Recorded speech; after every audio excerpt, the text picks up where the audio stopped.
Just ধৰিছিলোঁ ৰ'বা দেই 1 ছেকেণ্ড ইয়াতে থিয় হোৱাচোন বাৰু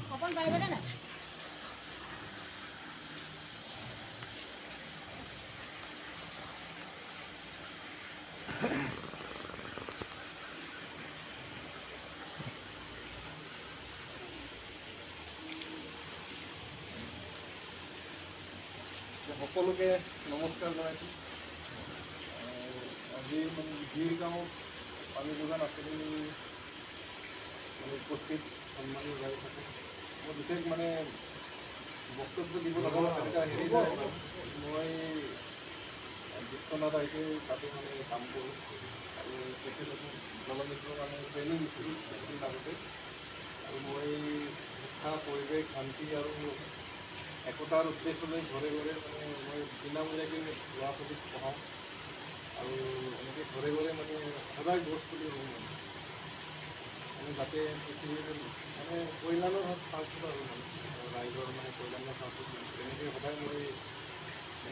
ঘৰে ঘৰেও যাওঁ আৰু স্কিমত যেনেকৈ সময় মিলে আৰু আজি সেই মৰ্মে আপোনালোকৰ স্কিমত গছ পুলিকেইটা ৰুব আহিছোঁ আৰু পৰিৱেশটো যাতে ভাল হওক খুব শান্তিভাৱে যাতে আমি সকলোৱে জীয়াই থাকিব পাৰোঁ আৰু তেওঁলোকক আজি সন্ধিয়া মই কেইটামান ক্লাছ কৰি দিম আপোনালোকৰ ল'ৰা ছোৱালী আছে যে কৰি দিব যাম আৰু আপোনালোকৰ ঘৰে ঘৰে মই গছ পুলি দিয়াৰ ব্যৱস্থা কৰিম আৰু যিহেতু এই কামটো কৰাৰ মূল উদ্দেশ্যটো হৈছে কি আমি সকলোৱে জানো এতিয়া আপোনালোকেতো সগুন দেখিছে কিন্তু এই মাইনাহঁতে সগুন দেখা নাযায় ক'লেতো বহুত এতিয়া ডাঙৰ ডাঙৰ ওখ ওখ গছ থকাৰ ফলত বুঢ়া বুঢ়ী গাঁৱত নাইকিয়া হৈ গ'ল ক'বলৈ এতিয়া আগৰ দিনত কি হয় অকাম নিকাম কিবা কিবি পাতল কৰিলে কি হয় কাউৰী জাক জাক আহে কাউৰীয়ে আগতীয়াকৈ উপস্থিত হয় কিন্তু এতিয়াতো সেইবোৰ পৰিৱেশ নাই এতিয়া আধুনিকতাই বহুত পৰিৱৰ্তন জলবায়ু সকলো এতিয়া যিহেতু যোৱা বছৰ যিটো গৰম পৰিছিলে এতিয়া এইকেইদিন বৰষুণ দি আছে আৰু বতৰৰ যিটো প্ৰকৃতিৰ বেলেগ বেলেগ ৰূপ আমি দেখা পাইছোঁ তো সেইবোৰ একচুৱেলি মানুহে ধ্বংস কৰিছে ডাঙৰ ডাঙৰ হাবি জংঘল নাই গছ নাই কাটি দিয়া সেইবাবে আজি মানুহে জীয়াই থকাতে মুস্কিল হৈছে নিস্বাৰ্থ কৰা বস্তুটো একদম মানুহৰ মাজত সমাজত নাইকিয়া হৈ গৈছে সেইকাৰণে আমি অকণমান হ'লেও যদি প্ৰকৃতিৰ কাৰণে অকণমান যদি আমি যদি সজাগ হওঁ বা পানী কেনেকৈ সংৰক্ষণ কৰিব লাগে সেইবোৰৰ বিষয়ে আমি অকণমান হ'লেও জানিব লাগে এতিয়া কিন্তু মই ৰাস্তাই ঘাটে দেখোঁ টেপটো খুলি থৈ দিয়ে খোৱা পানীৰ কাৰণেহে গভৰ্ণমেণ্টে ইমান কৰোৰ টকা খাবলৈ কাৰণেহে দিছে কিছুমানে বাইক ধুৱে কাপোৰ ধুৱে কিবা কিবি কৰে ইয়াৰ মূল্যটো কোনো তাৰ মূল্য সঠিক মূল্য কোনো দিয়া নাই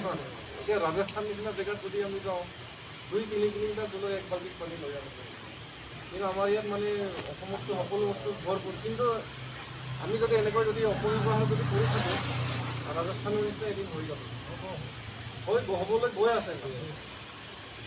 ধেমালি কৰা বস্তু নহয় ক'বলৈ গ'লে বহুত এটা চিৰিয়াছ মেটাৰ ক'বলৈ গ'লে হয় নাই সেইকাৰণে আজিৰ শিক্ষা বোলা বস্তুটো ক'বলৈ গ'লে বহুত কমাৰ্চিয়েল বেপাৰলৈ গৈছে এতিয়া যাৰ টকা পইচা ঘৰত আছে তেওঁ ভাল ভাল স্কুলত পঢ়াব যাৰ পইচা নাই তেওঁ বেলেগ বেলেগ চৰকাৰী স্কুলবিলাকতো বহুত কামেই নাইকিয়া নিচিনা হৈ গৈছে তেনেকুৱা বাৰু যিয়ে বাৰু এইবোৰতো গভৰ্ণমেণ্টৰ কথা আৰু কিন্তু আমি কি হয় প্ৰকৃতিৰ কাৰণে কেনেকৈ গছ পুলি ৰুব লাগে বাৰ্থডেবিলাকৰ অন্তৰৰ ল'ৰা ছোৱালী নাতি পুতিবিলাক হেৰি এটলিষ্ট এজোপা হ'লেও গছ পুলি ৰোৱাৰ ব্যৱস্থা কৰিব লাগে আৰু থকা গছবোৰক আমি সংৰক্ষণৰ ব্যৱস্থা কৰিব লাগে নহ'লে আমিও জীয়াই থাকিব হয় এতিয়া ডাঙৰ ডাঙৰ ওখ গছ নাই নথকাৰ ফলত অক্সিজেন লেভেলটো বহুত কমি গৈছে এতিয়া আৰু ক'বলৈ গ'লে দাঢ়ি চুলি চব পকি গৈছে কিন্তু বয়স নহয় ক'বলৈ গ'লে এইবোৰ একচুৱেলি ভাল অক্সিজেন নাই এতিয়া চাওকচোন আপোনাৰ এনেকুৱা এখন দোকান নাই য'ত ভাল খাদ্য পায় চব ভেজাল হৈ গৈছে তেনে শিক্ষাটো যিমান বাঢ়ি গৈ আছে ইমানেই ভেজালটো হৈ আছে সেইবোৰ আমি আমাৰ মাজতে যদি অকণমান পৰিৱৰ্তন যদি আনিব পাৰোঁ আমি যদি অকণমান যদি সজাগ হওঁ নিশ্চয় আমি নিজৰ স্থানৰ পৰা আৰম্ভ কৰিব লাগিব এনেকুৱা কথা সেইকাৰণে আপোনালোকে সহযোগ কৰাৰ কাৰণে বিশেষ দীঘলীয়া নকৰোঁ আমি গছ পুলি নিম গছ আৰু আমলখি জোপা আনিছোঁ আপোনালোকৰ স্কিমত ধুনীয়াকৈ ৰুই দিম আৰু স্কিমটো প্ৰতিপালন কৰাটো আপোনালোকৰে দায়িত্ব হয়। আজি যিহেতু তেখেতৰ মানে টেকনিকেল প্ৰব্লেম কেইটামান মই বেগ ৱাছ কেনেকৈ কৰিব লাগে কেইটামান কথা বুজাই দিলোঁ ছেফটিৰ বিষয়ে। আশা কৰিছোঁ আপুনি মানে ভালদৰে ৰাইজক ছাৰ্ভিচ দিয়ে। কাৰণ পানী ছাৰ্ভিচটো চবতকৈ বেষ্ট ছাৰ্ভিচ, কাৰণ পানীয়ে প্ৰাণ সকলোৱে জানে আৰু ইয়াৰ সকলো ৰাইজে হওক ব্যৱহাৰ কৰিব ভাল পায়। ঠিক আছে, আৰু আপোনালোকৰ ফালৰ পৰা কিবা কম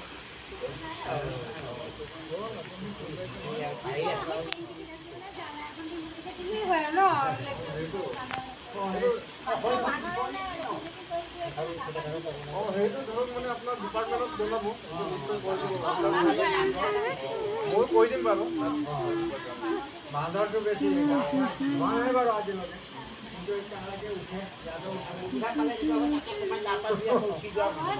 বান্দৰে ঘৰত মানুহৰ ঘৰতে থাকিবলৈ আশ্ৰয় হৈছে, জংঘল নাই যে এতিয়া উপায় নাই। বাৰু যিয়ে নহওক আমি ৰুই লওঁ ন।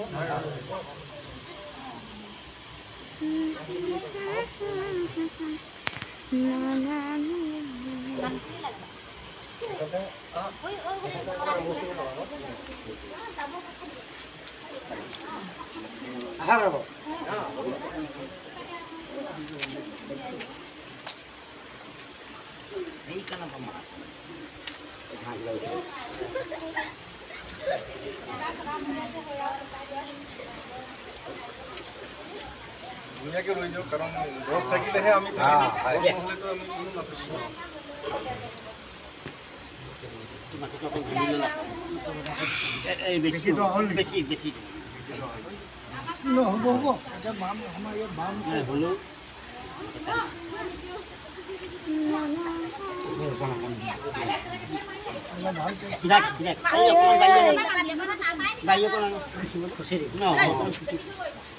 ডেকা হৈ পিছত এনেকৈ ফোন কৰি দি পেলাই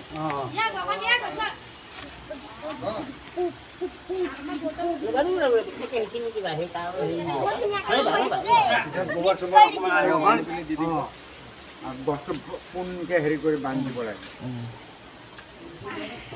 ঢালা নিদিব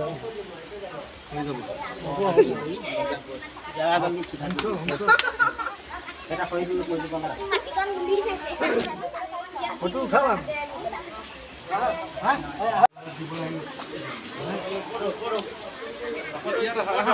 ভাইটি আপুনি ইফালে দেখা পাব ধুনীয়াকে হ'লে নাই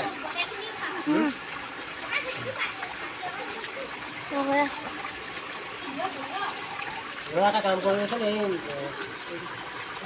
ডালটো কাটি দিলে চিধা হ'ব।